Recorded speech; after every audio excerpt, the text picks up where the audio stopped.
I've experienced burnout myself. I don't want that for the rest of the team. But in order for everyone to work at their best, to be top performers, that has to get out of the way. It might start off with workshops and courses and YouTube video content online because the ROI is worth it. So this is basically one example of our recruitment process. Every organization, every agency has a slightly modified version, but this is what we found to be the best for us, and it's worked well for hundreds and thousands of candidates that we went through and hundreds that we've recruited. So we start off with an application form, Easter egg, assessment, first round interviews, sometimes optional second round, and then the final interview. Sometimes before the final interview, or before the final interview, we might throw in the paid test, or vice versa, do the paid test, job offer, and onboarding. So this is kind of like a bird's eye view of everything. And every component, leadership is affecting all these stages, even before the application form is created. So I'm pulling Jake in. Lauren, can you hear me all right? And welcome, Jake.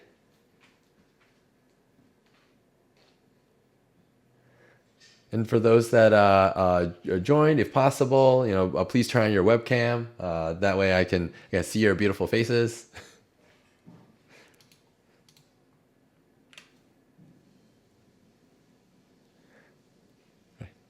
Hey, Jake, thank you. Hello. All right, so moving on, aligning hiring and company goals. Recruitment. Lauren chatted. Oh, okay. Yeah. Thank you, Lauren, for being here. And yes, drive safely.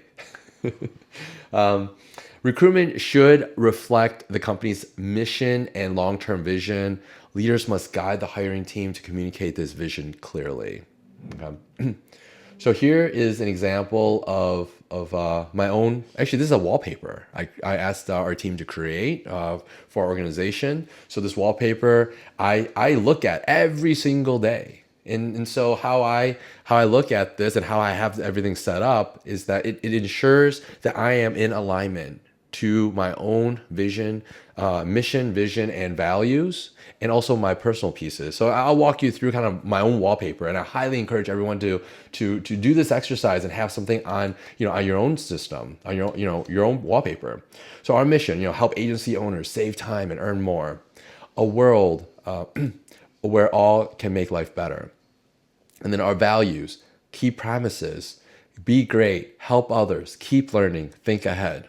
Okay, so that's like the mission, vision, and values of our organization. So what the heck's on the left side? So uniquely on the left-hand side, I have my wife, my kids, right? That's why I'm really I'm doing this for my own family. But also, like, what the heck is these two images up top? Well, there's this little dude that's an astronaut floating in space. One of my bucket list items, as crazy as this sounds, is to get into space, even for 5 seconds. All right. It's starting to be commercialized. I think it costs like $100,000 right now to like be in space for like 5 seconds. So that's like one of my bucket lists. And then the other piece here is that the universe, the Milky Way, right? It's a wide, vast place in comparison to what I'm doing day to day. So all the struggles, all the pain, all the craziness that's happening in the grand scheme of things in this universe is a little blip, right? I mean, look at how long humans have been around. We've only been a couple thousand years when this universe has been millions, right? Trillions. So just kind of puts everything in perspective. And this is the wallpaper I stare at every single day. And ultimately it formulates kind of like my leadership style and how I present myself and how I stay grounded and continue moving forward. Does that make sense? Good. Okay. I'm curious. Question for everyone: do you have a mission, vision, and core values for your own organization?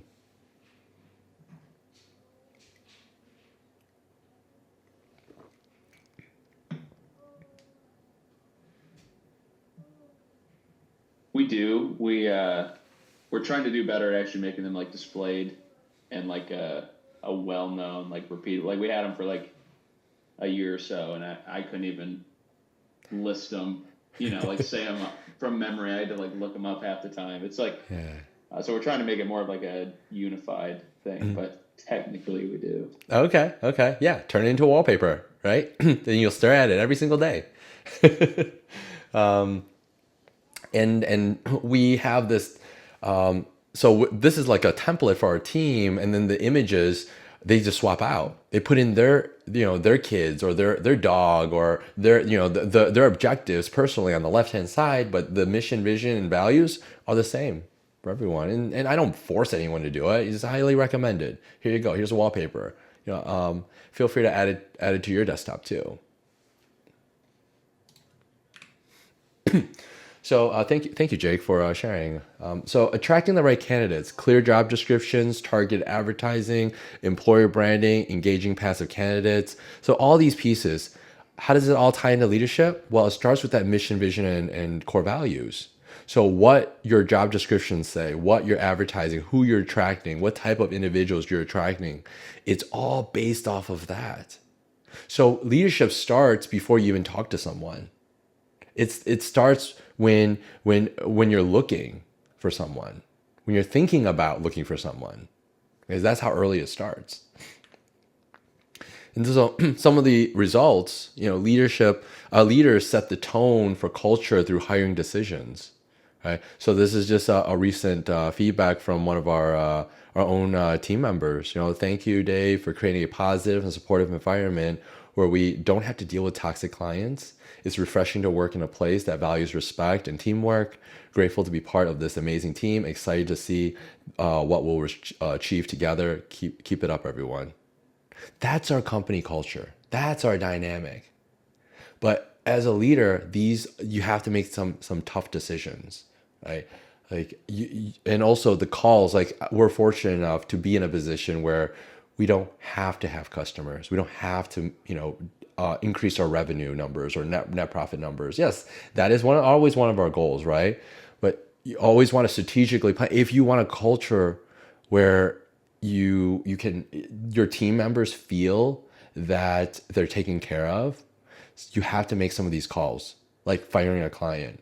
And it might be a client that is 20% of your net profit.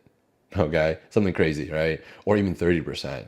Or work towards decoupling, right? That means not being dependent on that one client, right? In the beginning, it's tough, but it's you as a leader. You start building towards that and having a clear game plan and sharing that within your own organization. So hiring for culture and skills, what to assess when evaluating cultural fit, right? Values, starting with your values, the work style.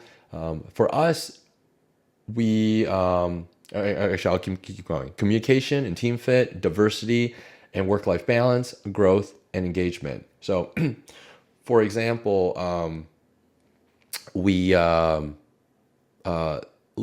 we function like a firefighting team or like a SWAT team. When something happens, everyone is well trained. We need to put out a fire.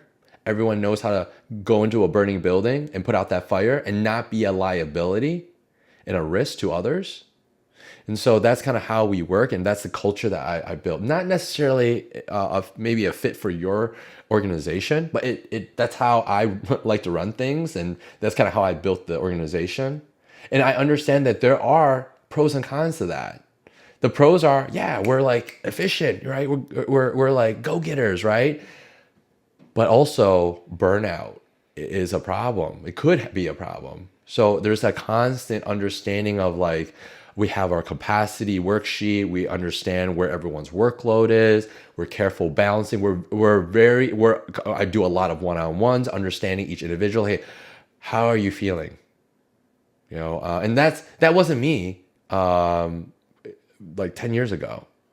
Like that's not, I'm not like the touchy feely part, type of person. I don't usually ask for feelings. Come on. I grew up with Asian parents, right? I like feelings isn't one of those things. It's like, oh wow, why'd you get an A minus? right? Why don't you get A plus, right? Kind of my mindset, right? So I had to retrain and focus on what are the feelings, what are the stress levels, because I've experienced burnout myself. I don't want that for the rest of the team. But in order for everyone to work at their best, to be top performers, all the hurdles, the things, the bottlenecks, things that are slowing them down, that has to get out of the way. So it might be, oh man, I really don't know how this works. Okay, what are the tools available in front of you? Can we get you tools? It might start off with maybe AI, and then maybe there's workshops and courses and YouTube video content online, and then maybe your peers. If not, I'll go and hire a consultant, pay them $250 an hour to train our team. I'll be happy to do that. Okay, because the ROI is worth it. So it's that mindset. Leaders play a key role in shaping the employer perception. Just a testimonial from one of the talents that we placed. Like, hello, David, how are you? I just wanted to take a moment to say how truly grateful I am for the opportunity to work for you. Receiving my salary earlier was not just a small thing. It was actually one of the biggest wins this year. It means so much to me and my parents. I can't thank you enough for that support. This has been a huge blessing, and I'm really looking forward to more opportunities to contribute to your team and business. Thank you again for believing in me. Okay. So when you focus not just on the money, you focus on positive impact on individuals, the money will come, right? And no matter what, who cares if COVID-2, version 2 comes back or something else, a comet hits the earth, right? Hopefully it doesn't, put us into extinction, but your organization will be much stronger to survive through those hurdles, okay? Another piece that we look at as a leader, some of the decisions I had to make a couple of years, like about 5-6 years ago, I had to make a decision.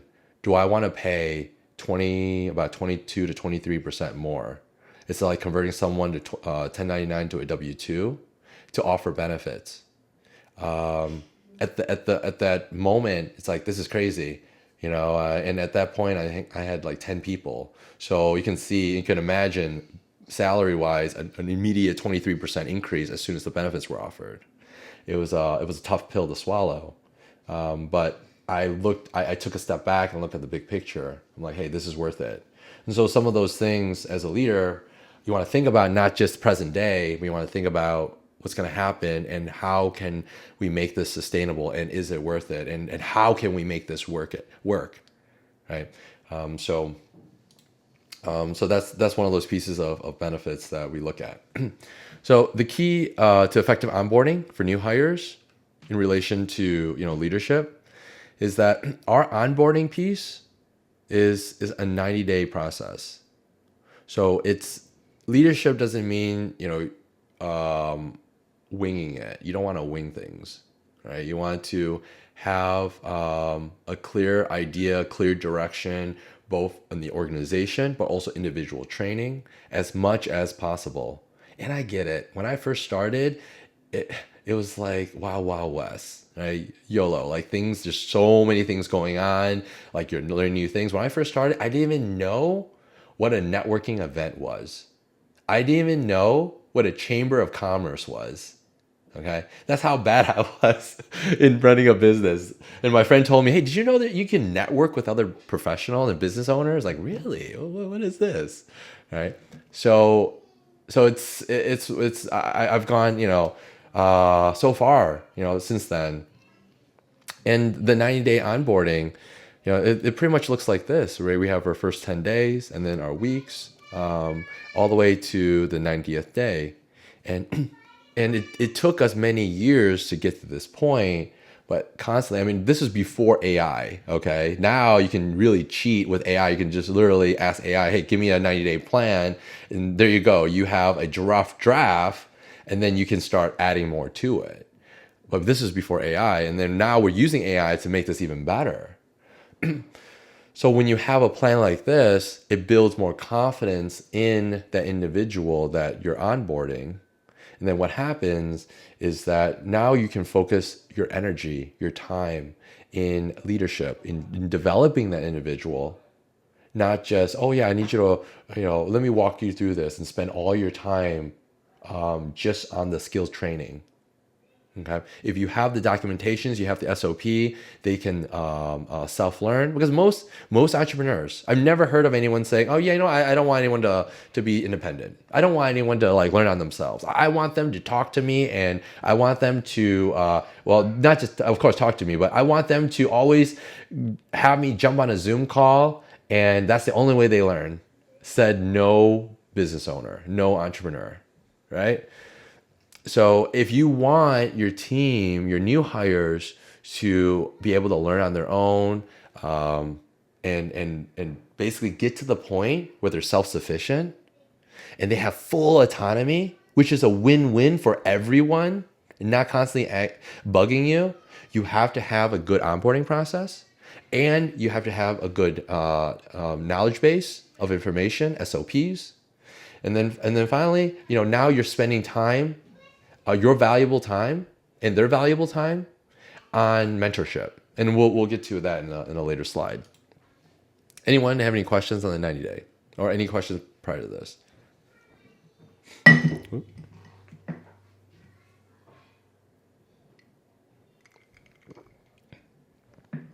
And feel free, if you have questions, you can add to the, you can type it out, or raise your hand, or jump right in. Okay. So the next piece is points of onboarding. So remember, I said 90 days. So every 30 days, the first 30 days is about learning. The second month is about implementing what they've learned. And then finally, the third month, the 60 to 90 day mark, they're finally optimizing what they've learned. And they can only do that if you have a good onboarding process. Where most agency owners make a mistake with is that, oh yeah, first week, I want look at our systems, make it better. What? I don't even know your clients. I don't even know what your values are in this organization. I don't even know all the team members and the vendors that we're working with. And you're expecting me to improve on something? That's a recipe for disaster, right? So making sure the new hires they have a full understanding of your organization, your values, your mission, your vision, your clients, your colleagues, how the processes go, and then start implementing that, and then you'll start seeing the optimization then. Okay, so don't rush it, but you can get through this process really quickly only if you have the onboarding process locked in. So you can kind of see a deeper dive into the 90-day onboarding. First 10 days, company-centric, role-specific tasks.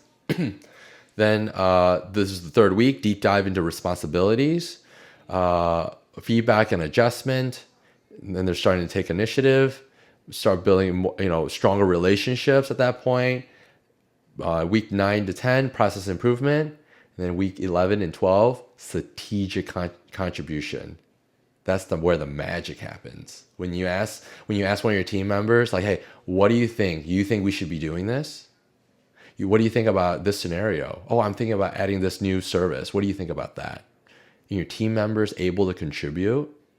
Wow, that is like the holy grail, right? That's the point you want to get to. But you won't get into strategic contribution if you don't do these other pieces. If you don't have a relationship, if they don't trust you, they don't trust the organization, they don't trust their peers, they're afraid of looking stupid, they're not going to provide feedback. They keep their head down, and they're gonna just try to clock in at 9 and clock out at 5, right?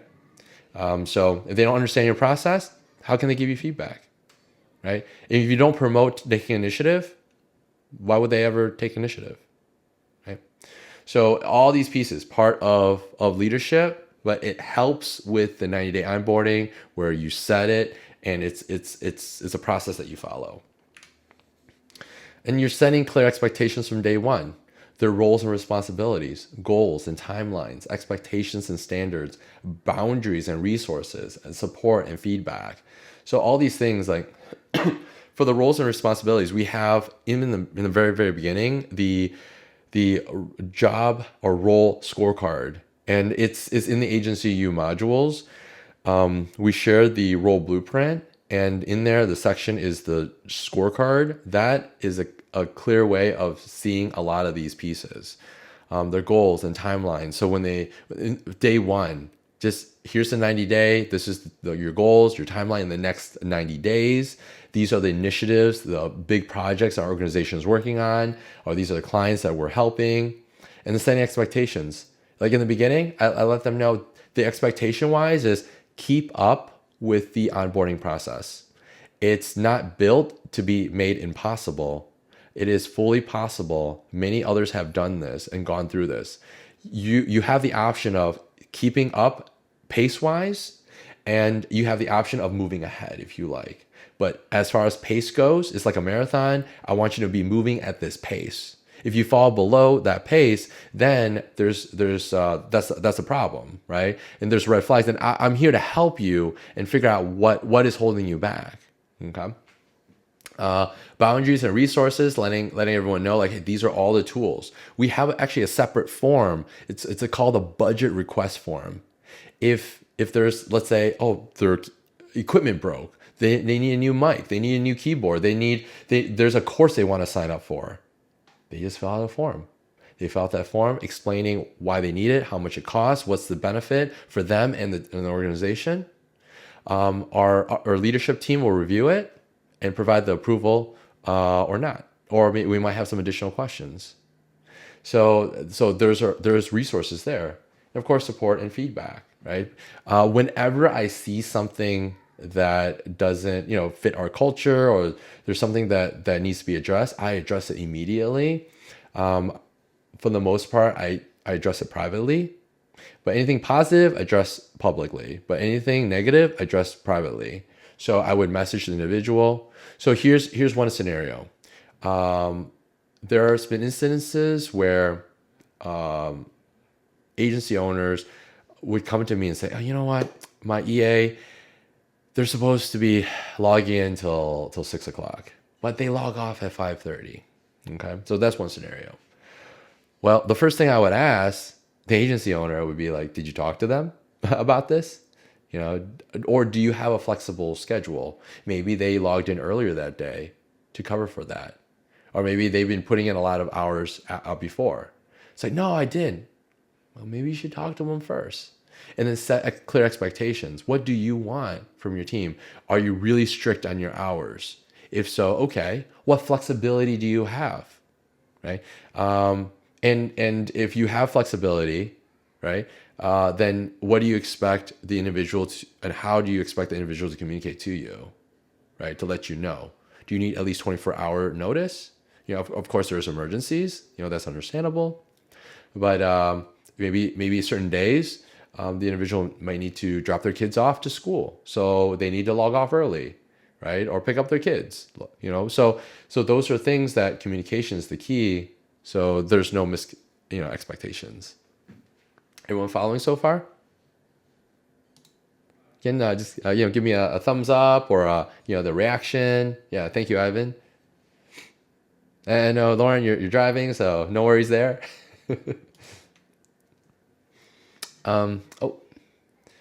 Let's see.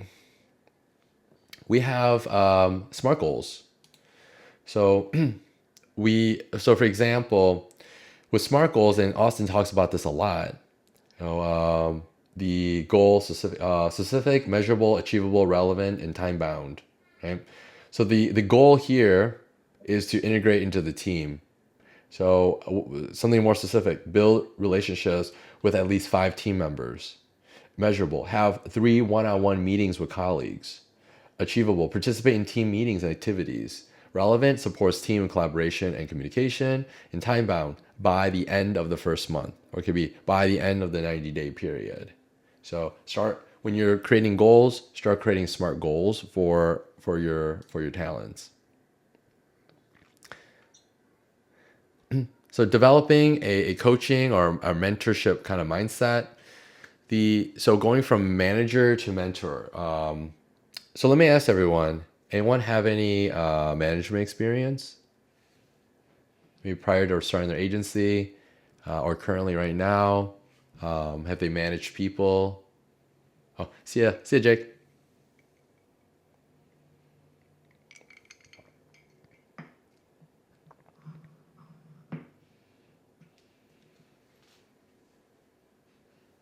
And tough crowd.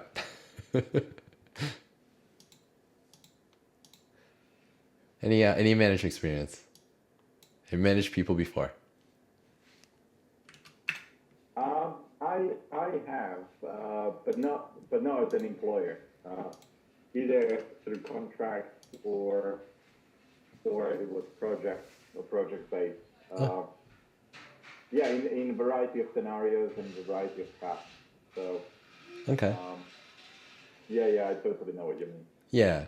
So thank you, Evan, for sharing that. So I look at managers is ensuring that everyone has the exact tools, items, things that they need to get their work done, and making sure the objectives are completed. That's typically a manager, and then they're doing performance reviews. Again, really routine. It's still important, very important. Have managers, but as the agency owner, the entrepreneur, the business owner, as you scale and grow your business, it's important to transition your role from a manager. Like right now, your agency needs you to be that, manager, the operator. And then eventually you want to move into the mentorship role.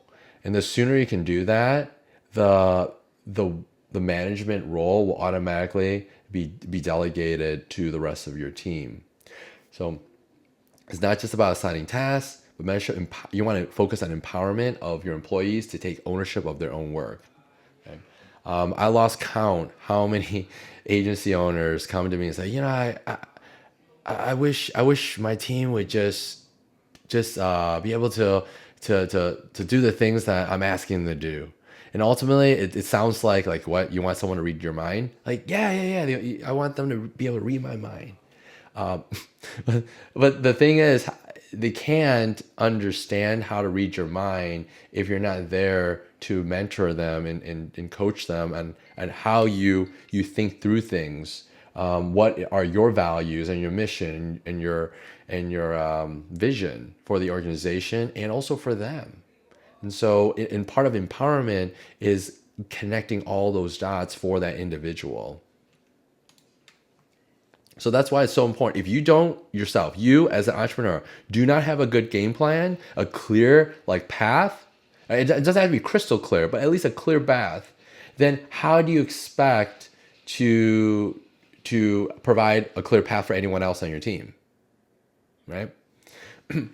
So mentorship techniques, active listening, open communication, encouraging self-reflection, independent problem solving. I think of it as it's like being that Yoda, right? You don't give the answers, even though you have the answers. Sometimes you don't, right? You ask a lot of questions, like, hey, why, how did you come up with this, right? What's your thought process behind that, and getting the individual to get to that conclusion. And so rather than, that's one of the big differences of a coach versus a mentor. A coach will basically focus on the skills. It's almost like teaching you how to play the piano, teaching you how to manage a project or lift weights, whatever that is. They're providing you exact specific items. Where as a mentor, you're encouraging and you're getting the individual to come up with that conclusion and saying, yes, I will figure out how to learn to play the piano. And these are the resources that I need to go to get that information and to improve. And now you're teaching them methods and frameworks to be self-sufficient.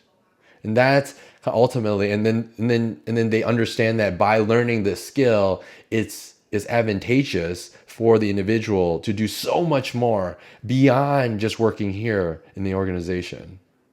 And so that's mentorship. Okay. And I think of this as like parenting too. That's just important, right? In the beginning, you're like yelling at your kids, maybe, oh, don't do that, don't do this, right? But after a while, you want to empower your children. So it's no different. So mentorship impact, right? Skill development. Mentorship speeds up the skill growth, career advancements, experience faster career progression because they get it. They know they're self-motivated to get to where they want to go. And then they're building their own confidence, and job satisfaction is increases. So that's through the roof. Okay. And when you do this correctly, you don't have to force anyone to do anything. Right? I say that all the time. Like I can't force you. I'm not going to force you to do anything. I can't force you to come to work. I can't force you to work on this thing and make this due by the end. But I want you to understand why you're doing it, what's beneficial for you and your colleagues, your friends, your family, and your future, and how that all comes together. And when you see that, you're motivating yourself. Right? Does this make sense?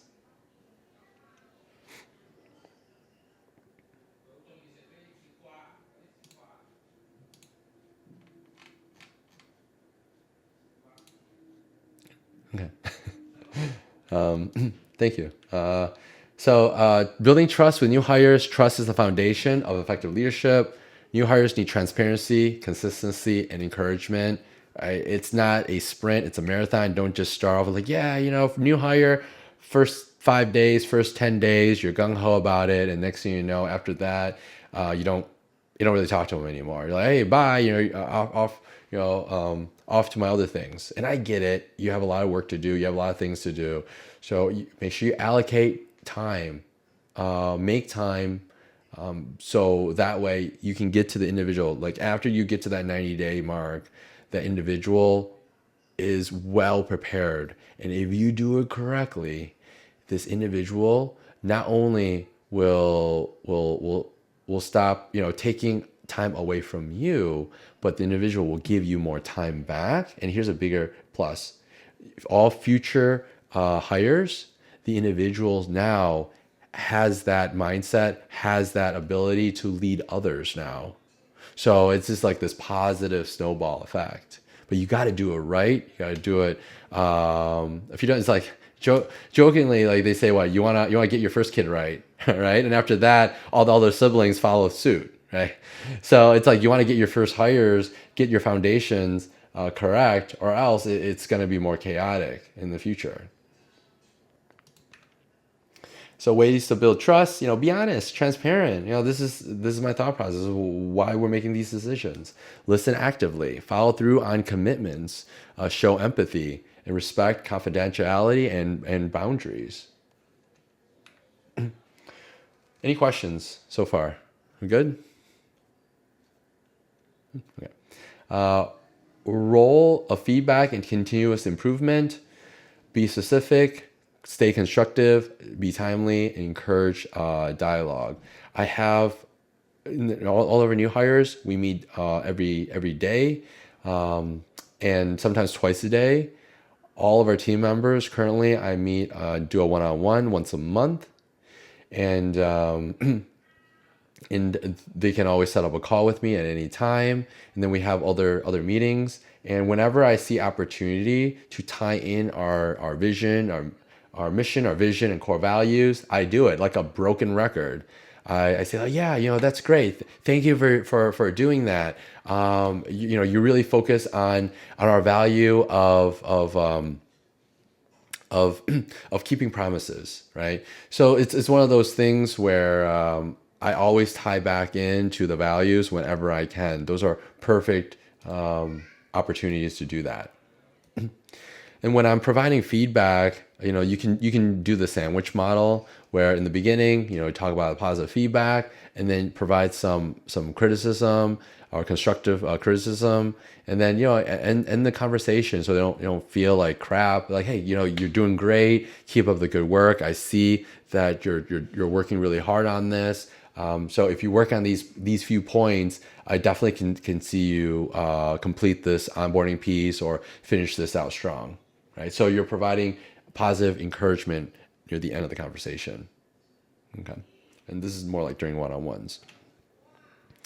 Regular check-ins, performance reviews, structured feedback sessions, and encourage self-assessment and continuous growth.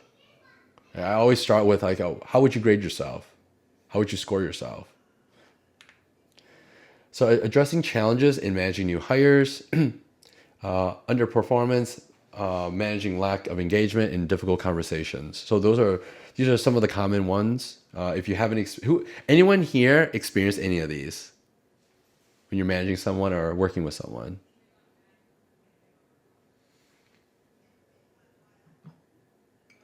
Not there yet.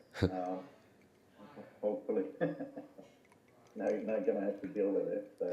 Yeah, I know, right? Well, unfortunate for you, you have to. It's a way of life, right? Anyone open to sharing kind of like their experiences of like any one of these categories of challenges? I've definitely had handling underperformance, but I just frame it as everybody has. I mean, when you're a beginner, like it's not like you have to exercise that muscle and get better at it. So I never obviously approach it negatively. I'm always just like, I at one point didn't know this too, but here's what I do. And I kind of, maybe it's wrong, but I approach it as like a friend, but I'm more so like friendly about it versus, hey, I'm let down and you're failing. Yeah, of course. Or you don't want to like knock them down. I've been in businesses where I felt so bad for one of their employees. I remember I clearly remember walking into this business and one of the employees in the front desk was doing something and their boss, their manager, was yelling at them in public in the back office.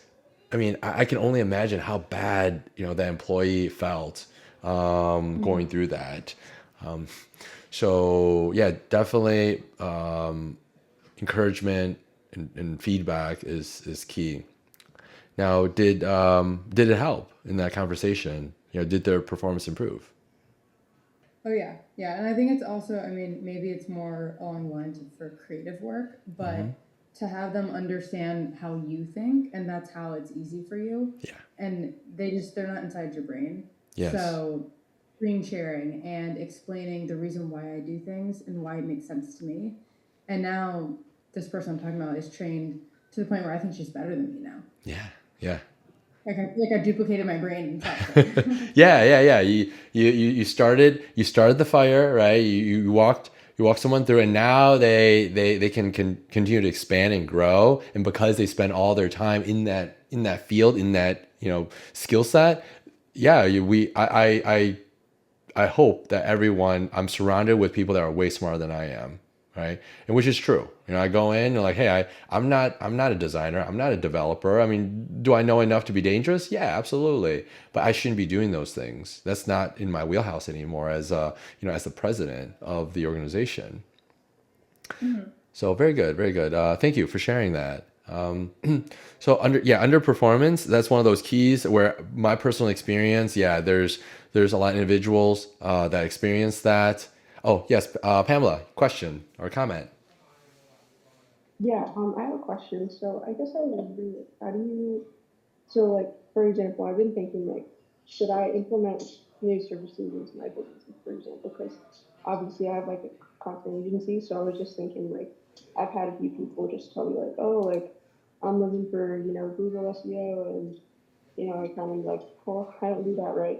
And so I guess I'm a little bit like, because obviously like, I'm not really aware of like, how to do Google, so would you ever recommend like, well, would it be hiring? I guess it would be like contracting, right? Other people to do it.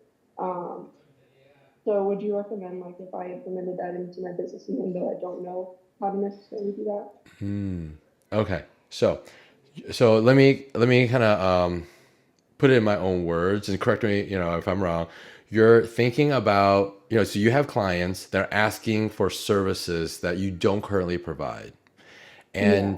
And you're deciding or debating if you should bring it in house and hire people with that skill set, and offer that, or go with an alternative route, or even decline and say, hey, sorry, we don't offer that. Is that what you're saying?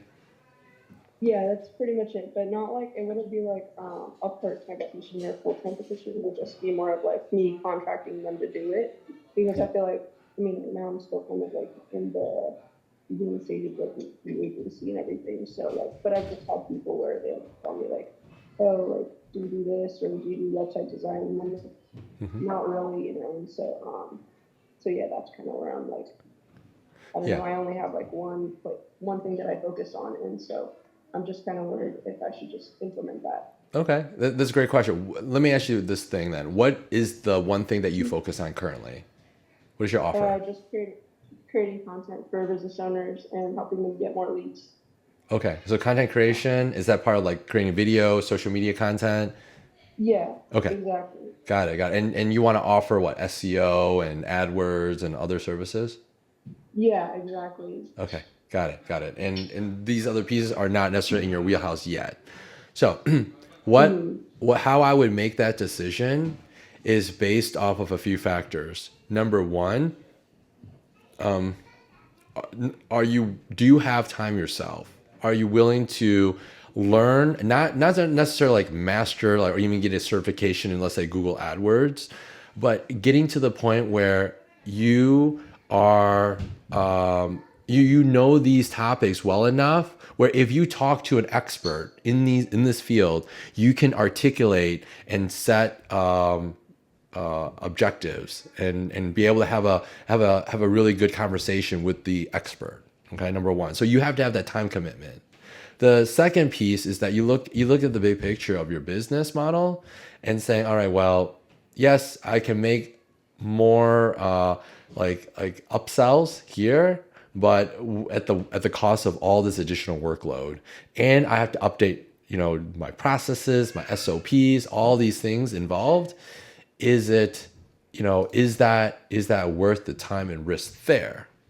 And then the third piece is that where do you bring this individual, on? If it's something that you know nothing about, and you want it to be a big core of your business, the extreme end is literally hire a business partner, or not hire, bring on a business partner that specializes in this area. I've seen agencies where they combined, they run a SEO agency and the other runs a content agency, and they combined, right? There's definitely pros and cons to that, right? That's literally like marriage, and the divorce is messy. The other piece is, you can work with another agency, partner up with another agency here, like an agency U, or other agencies out there that specialize in that other piece. Or the third, so I'm just going down the list, right? The third option is to hire contractors or freelancers during that time, to help you build that process. But understand that the further down I go on this list of examples, the more work that you're putting in yourself, and the more self-education that you need to build and ensure that this service is successful. So from expert contractors to freelancers, and then you can bring on full time, but then it's even more time on your end. And that's basically, it depends on where you're at in your agency. If you're just starting off and you have a few clients, I would partner up. Not like find a business partner, but find other agencies that can offer this service. Maybe you can white label or gray label that service. Make sure you have a good understanding of what they offer, and they're responsible for the delivery, the successful delivery of that piece. And then in the future, you can make a decision if you want to bring it in house or continue to work with that partner. Does that make sense?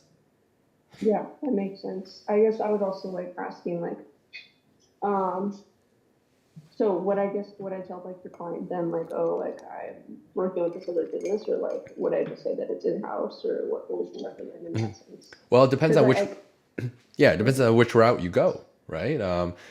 So right now, I don't know if you have a list of partners, and if that's the route you want to go, then I would communicate. And we do the same for my web agency. We only design and develop websites. So when they come to us and say, hey, I need video work, I need photography work, I need SEO or AdWords, we literally let them know that's not in our wheelhouse. However, we have a partner we work with that we can connect you with, and they can help you with that. We work together on a lot of projects, and they're right. And the nice thing is, if let's say it's a particular niche, and like for example, cannabis, we have a partner that specializes in cannabis. We would say, hey, we have a partner that specializes in cannabis, and I think they would be the best fit for you. So we want to find masters and not jack of all trades. Okay. Gotcha. And like, I know that like when you refer someone, like if you're like, oh well, I mean, you get like you pretty much give them like, what's the word, like referral fee, right? Like you can be like, oh well, yeah, like you can just upsell it for, I don't know, Yeah. $100. Do you do that typically, or do you Yeah, just like? absolutely. Yeah, it goes both ways too. You work with the agency partner, depending on the model. Sometimes it's residuals, percentage of that. For us, for web projects, we do 10% on the project itself, and then the first month of the, like, let's say the monthly maintenance or hosting. So all in all, let's say it's an $8,000 project. The referral fee is $800, 10% of that. And then the monthly reoccurring might be like $200 or $300, depending on which, how big the site is. And for the partner, all they have to do is just refer us and make that connection. And then we do all the work on our end, right? And so, and vice versa, we work something out. Like you could refer your content, your offer, and it goes the other way around, and it ends up being a reciprocal, piece. Make sense? Okay, that makes sense. I have another question too.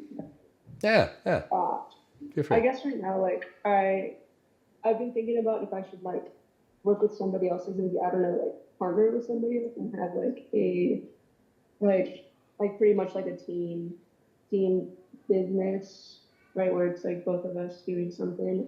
One's like maybe the videographer, one's more strategist. But I'm also a little bit scared because I mean, I don't know if I should do that since I'm still like in the beginning stages of my business. But I just think that maybe it would be effective, or just kind of doing it solo for the moment being. What do you kind of recommend with that? Personally, I recommend to power through it and figure it out yourself. When you bring on a let's say not even a business partner, but like a strategic partner. Do you know the difference between a business partner and a strategic partner? No, So the not really. the difference is business partners, like they own equity in your agency, or you put together an LLC and you have like a 50-50 split. That's a business partner. A strategic partner is, okay, well, you're offering content creation, they're offering photography work. I think we can collab. Okay, and so that's more of a strategic. But if you don't even have your offer tuned, like how can your strategic partner or the person that you're working with, how do they even refer you? Right? If you don't have your operations, you don't have your ducks in a row, how can they work with you? So you want to build your own system first, have a really good understanding, and at that point, you might not even need a business partner. Right? So I would highly recommend go through the agency U modules, follow through the program, and next thing you know, you're like, hey, I don't even need to find a partner to drum up business. My operations, my systems, my leads are coming through, and it's one less thing you have to worry about. Make sense? Yeah, that does make sense. Okay, Right. cool. So I also wait. I yeah. kind of had another thing going along with that. I guess the reason why I asked that is just because like a lot of people say like, oh, obviously like going by yourself could be like, like going solo is like good, but then going with like a bigger team, obviously that like helps you to go faster in business. So that's where I was kind of like coming from in that sense. Yeah, personally for me, and I think statistically, having a business partner is very, very difficult. I haven't had any luck. Maybe I'm, I'm tough, right? And different values too, right? It's harder than marriage. That's the thing. Like if I had a business partner, I would see my business partner more than my own wife, right? We spend like 8 days, 8 hours a day. So it's one of those things where your business partner has to have really good alignment, really good communication. With that regards, it's better that you're able to run the business by yourself, have the training necessary. I'm not saying business partners don't work, but you have to work extra hard. But yes, you do get benefits of being able to collab. But here's the beautiful thing about what we have here, right? When I first started this agency 13 years ago, I didn't have Agency U. Okay, I didn't have a group of agency owners to bounce ideas off of and to ask questions. I was going solo, okay, in my own little local area where all the people that I was talking to were like HVAC people, right? HVAC business owners or like painters and service space, because I was going to Chamber of Commerce's. I didn't have that resource. But now with Agency U, you have all this with the coaches and everything, and AI. AI was not existent back then, right? I wouldn't worry about it. Just spend the time following the modules, building up your business, and then you'll know when it gets to the time where you may need a business partner, you might need that push. Then it's a strategic effort, not because you need to. Make sense? Yeah, that does make sense. I really appreciate it. Yeah, no problem. So thank you for asking the questions. So handling underperformance, managing lack of engagement, which I've touched on in the previous slide, and then handling difficult conversations. What are difficult conversations? Letting someone go that they're not performing, or sorry, talking to someone that they're letting them know that they're not performing well. And then if they continue, provide additional warnings, and then ultimately, hey, this is the final warning. And then what we do is we put the individual on PIP, Performance Improvement Plan. And if they don't pass that, then letting them go. And you have to be consistent on that. And those are some of the difficult things that it's uncomfortable. It's still uncomfortable for me. I don't like having these types of conversations, but I think of it this way. What is more valuable and important to the person? If I was in their position, if I was working, let's say for my, if I was working for myself, I was working for someone, for a boss, for a leader, I would want to know what I'm doing right and what I'm doing wrong and how I can improve so I don't lose my job. So you have to think of it that way. When you think of it that way, then no matter how much pain it is, how difficult it is, you're doing the right thing. You owe it to that person, and you owe it to everyone else in the organization, and to your clients, right, and your future. Okay, so if you put it in that perspective, it's not difficult. Okay, not as difficult. So just example performance improvement plan.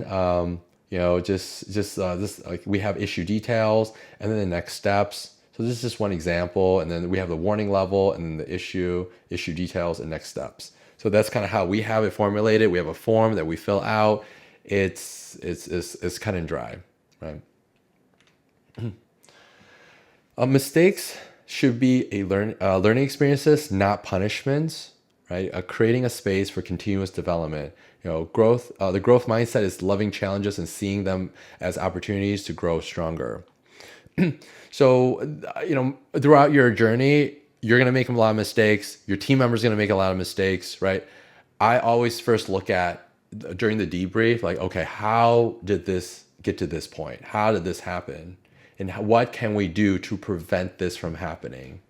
And I always self-reflect first. Like, what did I do as a leader that I failed to do?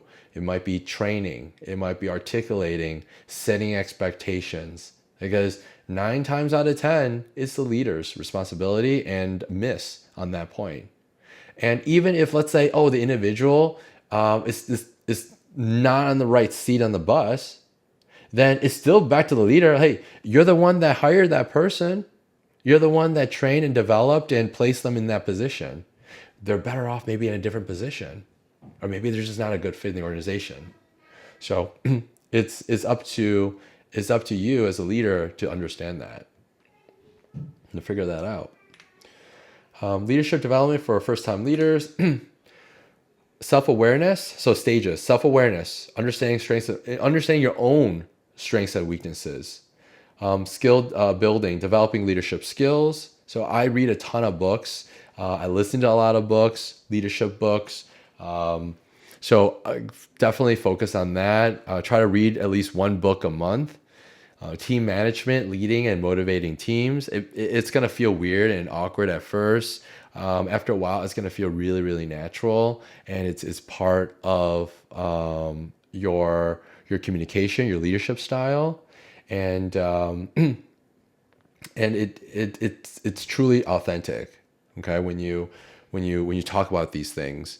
And then strategic leadership, right? Focusing on long-term goals and direction. So I constantly think about that. But you can only do that final part when everything else is built out and your team understands. Because if you're fighting fires, you're not thinking about strategic leadership, right? You're not thinking about motivating the team. You're like, hey, there's a client that's pissed off right now. There's an issue. We're late, or there's a PR issue on one of the posts that we've made. We're fighting a fire, right? So at that point, it's just all hands on deck and we just got to fix it. But you don't want to do that constantly because you're going to burn yourself out and the rest of the team out. As a leader, excuse me, seek feedback, develop emotional intelligence, learn continuously, and lead by example. Everyone's looking to you. And as you train other leaders, they're looking up to the individual. And so you're building the initial like baseline, the recipe for everyone else to follow. This is just one little diagram for emotional intelligence. All these pieces all coming together. And then empowering your team for success. So here's some stats, right? Teams with engaged employees show 21% higher profitability and 17% higher productivity. 60% of employees would stay longer if they had a better relationship with their manager or leader or entrepreneur in this case, right? And 70% of employee engagement variance is due to leadership quality, right? So ultimately, you have to take extreme ownership, right? There's actually a book, when you get a chance to read that book, Extreme Ownership. Extreme ownership, accountability for yourself as a leader, and then you're setting an example for everyone else in your organization. Okay. So takeaway, leadership is about building teams, not managing people.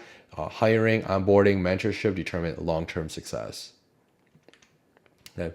And final, invest in leadership development for yourself and your agency, and your growth as a leader fuels your team's success. Okay.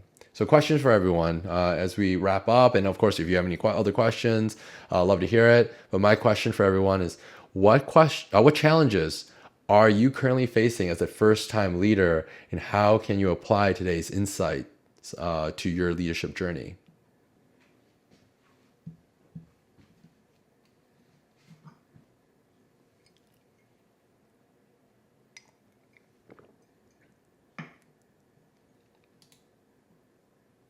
I'd like to start.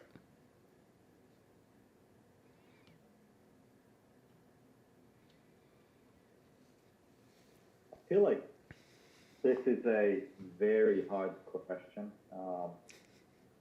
because I think the hardest thing is,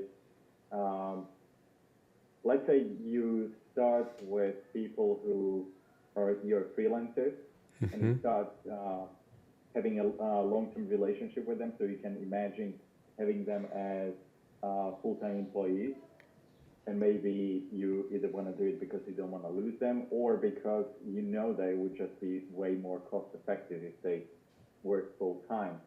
But I think for me personally, it's on one hand feeling that responsibility over somebody that I would employ full time, because suddenly that person quite literally relies on the work that you give them, on the income and stuff, and they're not thinking that this is just a long-term contracts the way freelancers are used to. So it's more like the personal feeling of responsibility that I sometimes struggle with reconciling. And on the other hand, it's maybe the need to detach yourself so that you don't get way too involved with the people who are supposed to be working with you, so that you're not seen as a friend or somebody that who would cut them slack all the time, etc. You know? Okay. Yeah. And I would say it's nothing wrong with being a good friend, right? It's like a mentor, but also it's like being a parent, right? Just when there's time for setting expectations, discipline, and then there are times where like, hey, you're just having fun and you're just casually bantering on other things, right? There should be both, right? Because the last thing you want is like the dreaded. You don't want them to feel like that dreaded message, like, hey, David, can you come into my Zoom call? Like, I'm in trouble. Ivan's asking me to join the Zoom call, right? And when there's no consistency to that, and every time you pull someone into that type of scenario, it's always bad news, then they're going to build that mindset of like, oh man, it's scary talking, and today's might be my last day kind of feeling. You don't want that either. Does that make sense? Yeah, I think that kind of that balance eventually comes through experience of running people. Yeah. But right now at this point, I just it's very difficult for me to imagine finding that balance between being a friend and a coach and being a good boss and an authority at the same time, so that. You know what I mean? Yeah, it is. There's a lot. I think it all comes through experience. It's a lot to think about, and what helps, I always go back to putting together. If you don't have the 90-day onboarding, going through the onboarding, setting clear goals, and always going back to it. So now at this point, when you're providing feedback, it's not something new, like, oh, I didn't know you wanted me to do that. I didn't know you were grading me on this. Right now, you're frustrated, they're frustrated, right? So when you have something written down way ahead of time, they know what's happening expectation wise. And when you do talk to the individual consistently, right, on a weekly or monthly basis or daily basis even, these things will come so natural because you always go back to basically, this is what I'm grading you on. This is what we discussed. This is our agreement, right? This is our agreement with you and I. And so that it doesn't require experience. It's just following this process. Like leadership can be a big part of it. Can be process oriented, right? And that's what I'm trying to get everyone to do. At first, don't think about like all these things that you have to learn, these techniques and stuff like that. Just trust the process, follow the process, keep doing it day in and day out. Your leadership skills will improve and evolve and level up over time. Make sense? Yeah. I can totally see that having those systems in place would work also psychologically for me in the same way as, let's say, if you are working for a company and you're in some kind of a leadership position, then you feel empowered because you see the backing of the entire company behind you. And I think in the same sense, having these systems would kind of make you feel like you have a backing of all of these solid systems there in place, and people just can't, bypass them or use a variety of excuses or whatever. Yeah. So everything is very clear. The expectations are set, and also the requirements, and also the positive things like benefits, etc.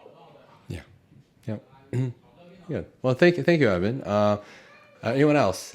Lauren and Colby, welcome, and Sarah. What are your thoughts?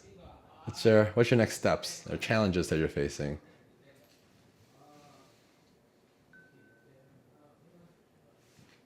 Yeah, I'll go.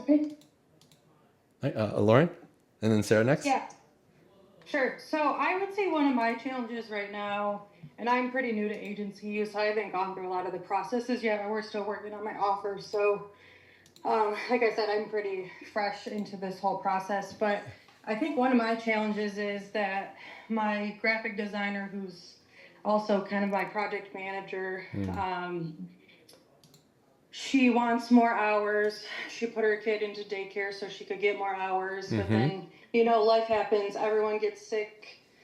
The baby can't go to daycare because she's sick. So, like, I'm not punishing her because of all those things, but it's like, we're trying to figure out our processes. And, I do want to give her more hours, but I'm afraid to get more clients because our processes aren't in place and she's not able to fulfill all those hours. So it's like, Yeah. I feel like I'm letting her down because I have promised her, like, hey, we're going to get you there. I want to get you there. Like, I look at her like of eventually being like a VP of creative or, something along those Yeah, lines. Like, yeah. I really trust her and her processes and her skills. But it's like, how do I have that conversation with her of like, hey, life happens, but we have to be able to communicate and like get stuff done. And like, I don't know, like even whether they're sick or not sick, like sometimes I just feel like she's dropping the ball and not letting me know and then trying to catch up Yeah, yeah. kind of thing. So Okay. Yeah, I totally get it. And have you had discussions with her regarding these things? not yet, just because we're getting through the whole section of like her being off for a couple weeks because she's been sick and like our Yeah. process is being pushed back and like client work being pushed back. So Yeah. like it's kind of a learning curve for both of Yeah. us because we do have new processes and like this is probably the most client work we've ever had. But Yeah. it's like, hey, like if you want more work and if we want more clients, like we have to be able to get through this and like she also keeps telling me like, hey, no, we don't need a graphic design intern or like we don't need a junior graphic designer. But it's like, hey, if you're not here and you're not telling me these things, like someone else has to pick up the slack, Yeah. Okay. I love that. I love that. And you're in the right like thought process. You're already thinking ahead. I love these things. So here's what I would do. Okay. First, it's number one, it's part of a leader and also it's part of building trust is you have to be vulnerable. Okay. So at that point in the beginning, you let her know like, hey, I need your help, right? This is the situation, right? And so it's a private conversation. You're talking to the individual and you're like, hey, I know family is number one, right? It's super important. I let my team know, hey, take care of your family. Work, there'll always be work, and it sounds crazy coming from, the business owner, right? But there'll always be work. The work will come, right? On our deathbed, we're not going to think about, oh man, I should have worked on that project, right? Let's be real, right? No one thinks about that, but it's you're hoping you're surrounded with family and friends. So Yeah. So family, I get, and so I start with that, and then, but here's the thing: let's help. Can we work together and figure this out? This is our situation here. Like I understand that kids get sick. I'm a parent yourself. I don't know if you're a parent, but my kids get sick, and I'm just getting over a cold right now. I get it, right? So just understanding, like empathy, some just that positioning. Then ask, hey, what do you think we can do? Because now it's really exciting time. We have more clients. I want to bring on more clients so we can get you more hours. And in the future, I'm kind of thinking about, these other opportunities that will open up. But here's the deal. In order for us to grow and these opportunities, if you're interested in them, right? So it's like, I don't say to someone like, I want you to be the creative director, right? I want you to be the VP of whatever. I ask the individual, what do you want? What do you want to do? We're a small agency. We're gonna grow. There's gonna be all these different roles in the future. What do you want? Okay. Yeah. And so then, Yeah, and I think we've kind of had that conversation where she would love a team underneath her, and she still wants to do design work, but she also wants to do a little bit of project management and be more client facing and that kind of thing. So so then I would go deeper, and so I would ask, okay, what should we do? And then she might say, okay, well, I know this is just a temporary situation. My kid's sick. I just need to get over this. All right, I understand that. But look at life, right? I mean, are we going to get sick again? Absolutely. But it's not just getting sick. It's not just the bad things in life. I want us to be able to go on vacation. I want us to Right. take a break. I don't want us to burn out, right? So what can we do? And think of it this way. We've talked before, you want to start managing and building a team, right?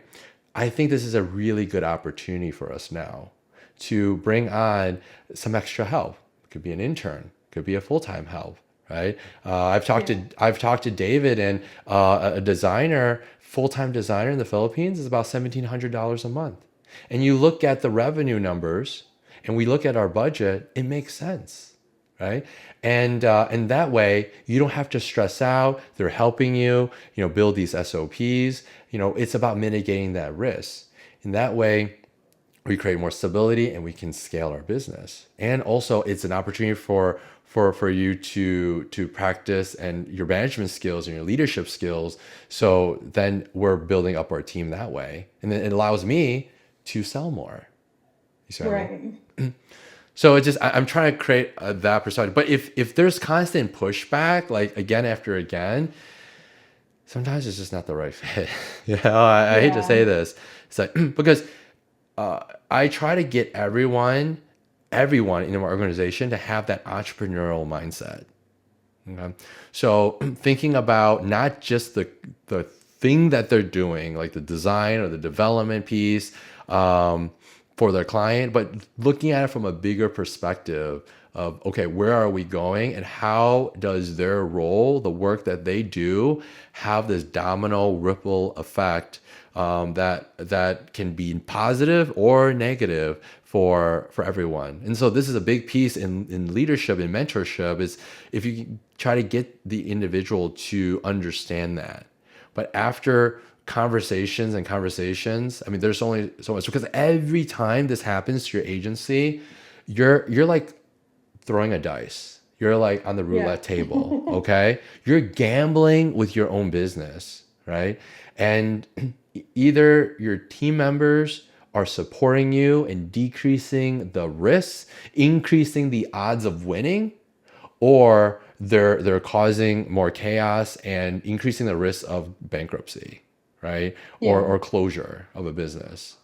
And so constantly think of, like, I mean, every business owner here, right? If you're not a little paranoid, you should be, okay? All these successful business owners that have grown and scaled their business, there's a hint of paranoia, right? You always think about, like, oh my God, what if this happens? What if that happens? What if COVID comes, right? Things are out of your control, but then what's within our control, and how do we increase the odds? And so from your perspective, that's one piece. From the leadership perspective, the other piece is, you're gonna have to you're gonna eat your dog food, okay? Eat your own dog food. I'm terrible with sayings, like put your money where your mouth is, right? So when it comes to, I don't know where your situation from a budgetary standpoint is, but you might need to say, all right, let's try this out. We don't have necessarily enough revenue, but based on our forecasting and our demand, I believe that this will happen. So I will take money from our rainy day fund, our reserves. We have enough for a 3-month or 6-month runway. We're going to make this investment. This is our game plan, and let's make it work. If everything works out, life will be so much easier. Workload is less on everyone, and it pans out. If this doesn't pan out, we basically lose our rainy day fund, but we're not dead in the water. Make Yeah. sense? Okay. So Yeah, it that makes helps. sense. It helps if you want her to be one of the like leaders in your organization, like to a point where, like, they're like one of the executives levels. Then you have to start being more transparent, and also start talking numbers, and start having basically concrete tactics, like this. These are the things that we should do, and what are your thoughts? it's everything you're saying. You can go back to, hey, remember you wanted to go into this role. You wanted to manage a team, right? And in your personal situation, I want to help you. And my way of helping is to invest in you and in our organization by bringing more team members, making your load lighter. I'm not here to replace you. I'm here to help you level up and take on different types of and more complex responsibilities. Yeah, and I think that's a great way to put it. That's something I haven't thought about. That I think she's worried about getting replaced or losing, No. all the graphic design work. No, you know what what all designers should be afraid of right now? It's not about people, it's about AI. Right. Right? That's Be very afraid of AI.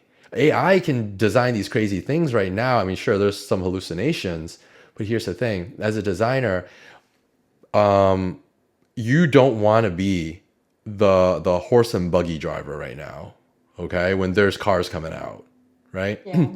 And yes, when let's say you were the taxi. Well, right now you want to figure out if you're the horse and buggy driver, you want to figure out how to drive a car and taxi people in cars. Now you have an unfair advantage. But right now, if you're just struggling how to like time like a horse and buggy, route, you have no time to learn how to drive a car, you're kind of screwed in a few years, right? I don't want to scare you, but that's the thing. So that's another perspective you can give to your team member. Like, we have to evolve and change. We can't do what we're doing before. Times are changing. Things are evolving. We have to level up. We have to bring on team members to support us in that future. And it goes back to you. What is your vision, your mission, your core values, and tie that back in, tie that into their own mission and vision and core values, right? And what they want to do and what they want to get out of life. And then all that comes together, and then that's when the magic happens. Yeah. Yeah, that makes sense. Okay. So Thank you. no problem. Thank you for asking. So if nothing else, thank you for being on the call, and thank you for your time. Let me know if you have any questions. Feel free to shoot me a message, and hopefully I'll see everyone next Friday. All right. Have a wonderful weekend.